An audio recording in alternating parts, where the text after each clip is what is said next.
That's just in Something general happened. kind of scary. Well, let's Welcome back. speaking of What's the AI other one picks. though? What's the other one though? Speaking of AI picks.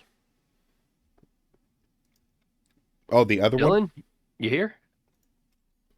Mm, Yeah. Yep. Yeah, there Oh, was another picture that good old Schloobs decided to throw in there for the giggles, I would imagine. all right. Let's look at oh, Just hit the next arrow. is that Pete Davidson with a Yeah. with Pete an onion. Davidson loves onions. I tried generating one where Pete Davidson was feeding an onion to Travis, but they did not work out well.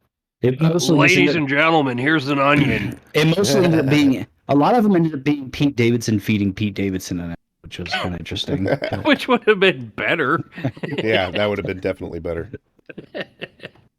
Travis Pastrana out of that equation is fine by me. Just saying. All right, so yeah, enough sidetracking.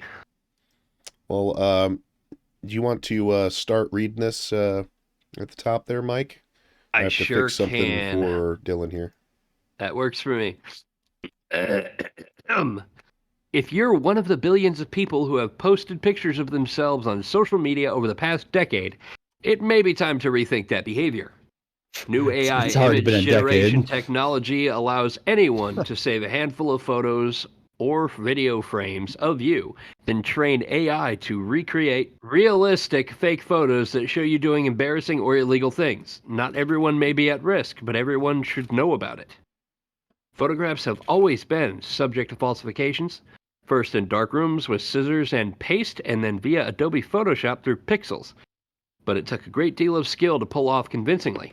Today, creating convincing photorealistic fakes has become almost trivial. Once an AI model learns how to render someone, their image becomes a software plaything. The AI can create images of them in infinite quantities, and the AI model can be shared, allowing other people to create images of that person as well. So why did they blur the dog's face?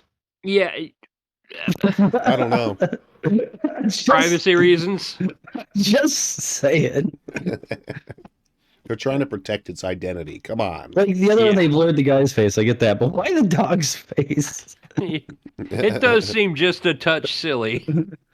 I'll read this part. When we started writing this article, we asked a brave volunteer if we could use their social media images to attempt to train an AI model to create fakes. They agreed, but the results were too convincing and the reputational risk proved too great. So instead, we used AI to create a set of 7 simulated social media photos of a fictitious person we'll call John. That way we can safely show you the results. For now, let's pretend John is a real guy. The outcome is exactly the same as you'll see below. In our pretend scenario, John is an elementary school teacher. Like many of us, over the past 12 years, John has posted photos of himself on Facebook at his job, relaxing at home, or while going places.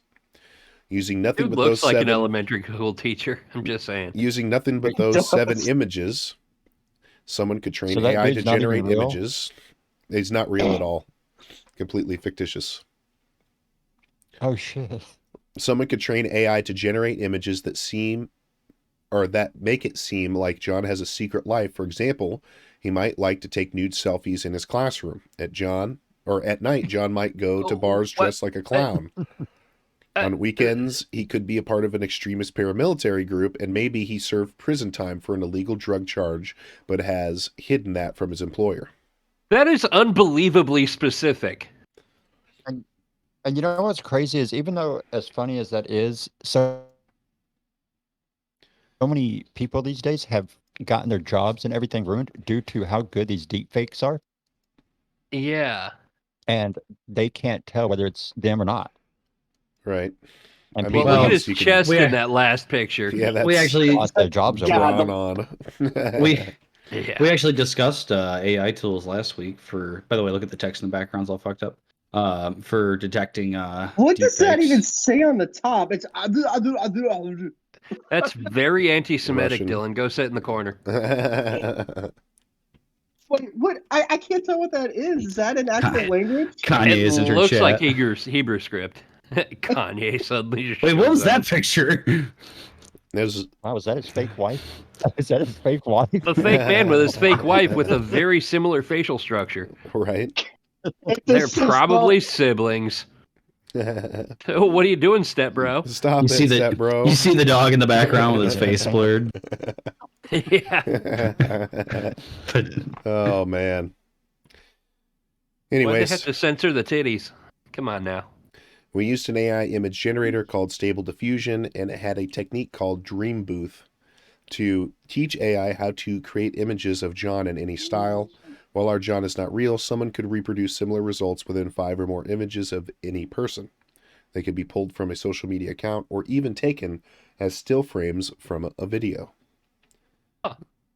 There's just some interesting things here. I wasn't wanting to read the entire article, but essentially there are tons of tools out there, like this here, Dream Booth, that allows you to take input images and then just giving some keywords or a key phrase, and it will generate from those 4 or 5 images a deep fake. Yeah. So this has popped up quite a bit recently for me. Even my boss over at work had made a mention of it, and I wanted to share this this video here that talks about some of how that technology works, and it's called on a channel called 2 Minute Papers, which if you're wanting to see some of these new technologies as they emerge, I think this is a channel that you should check out. 2 Minute Papers is really, really good. So let's give a look on this real quick.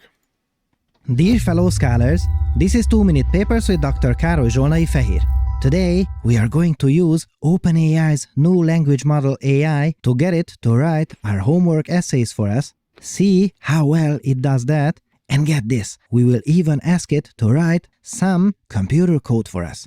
And it gets even better, it does all this for free. But not in the way you think. You will find out in a moment why.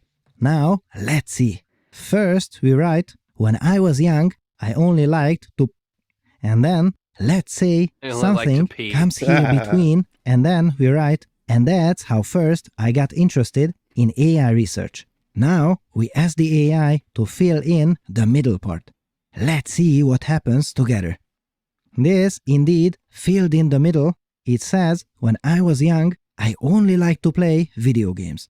I would play sometimes more than 13 hours per day. There are 13 hours. Jeez. Damn. Those are rookie numbers. Gotta crank those numbers up. novelty and variety were beyond anything real life could offer. Whoa, hold it right there, little AI. It continues, I loved the challenge and I excelled at it. I would often skip classes and go to, and that's how first I got interested in AI research. There is a problem. Did you notice the problem? Yes, the video game addiction is kind of a problem, but that's not what I meant. It gets kind of a worse. problem. Grammatically, I was looking at it the and kind go of to. connects Yeah. to the suffix, the text that comes after. It is not nearly perfect, but perhaps the worst thing is that there is no logical connection between them. It does not explain how we ended up being an AI researcher. Although Demis Hassabis, the CEO of the DeepMind AI lab, often says in interviews that he played a ton of video games back in his day, so this AI may be up to something. But this new method can do way better.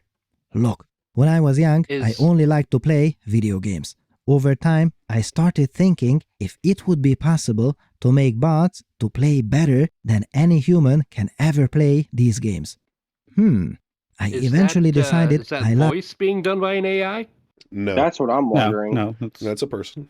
I liked only working on the like to play video games. ladder more than playing the games themselves, and that's how first I got interested in AI research. Now that is a scholarly completion.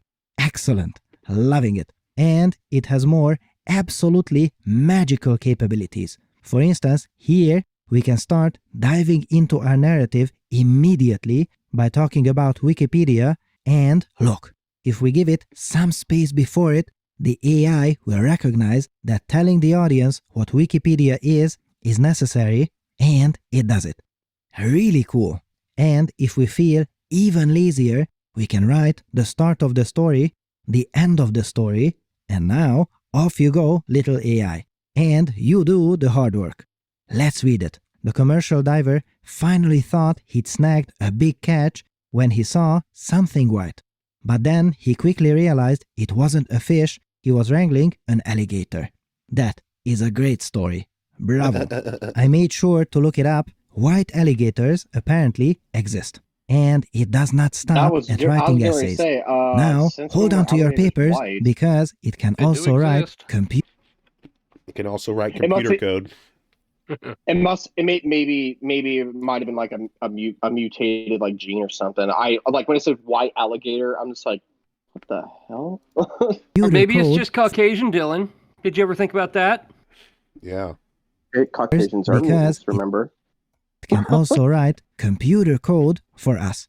Let's see. It can finish our code that sorts a list, computes the average of numbers, or even performs prime factorization. But how does it do all this? Is this some crazy mind-reading AI?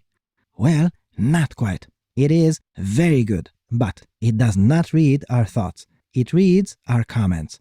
These are not part of the computer code. These comments are a crutch to explain what the next block of code is about to do.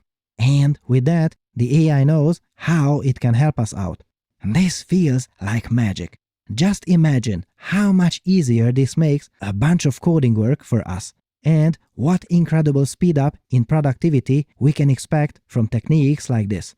Mind-blowing. What a time to be alive! But wait, of course, not even this technique is perfect.